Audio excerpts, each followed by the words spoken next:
नमस्कार. बहुपयोगी साहित्यातील 7व्या व्हिडिओमध्ये आपल्या सर्वांचे स्वागत. या साहित्याची निर्मिती ही बहुपयोगी साहित्यातील 7वी निर्मिती आहे. त्यासाठी वेगळे काही करण्याची आवश्यकता आपल्याला पडत नाही. हीच वस्तू आपल्याला सामान वाहतूक ट्रॉली म्हणून आपण याचा करू शकतो. आपण पाहू शकतो की एक भरलेला सिलेंडर देखील याच्यामध्ये ठेवलेला आहे, म्हणजेच वजनदार वस्तू देखील यावरून आपण सहजरित्या कॅरी करू शकणार आहोत.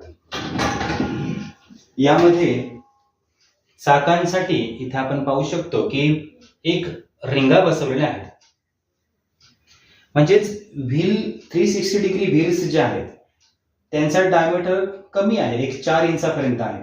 आपल्याला एखाद्या ठिकाणी उंच सकल असा जर भाग असेल तर त्याच्यासाठी आपण मोठ्या टायर किंवा मोठ्या चाकांचा उपयोग करणार आहोत. त्यासाठी त्या प्रकारची एक व्यवस्था देखील तशी करून ठेवलेली आहे, म्हणजे सामान वाहतुकीची ट्रॉली म्हणून आपण उपयोग करत असताना उंच सकल असलेल्या भागांवरती देखील याचा आपण उपयोग करू शकणार आहोत. पुढील व्हिडिओमध्ये आपण पाहणार आहोत साधी खुर्ची. धन्यवाद.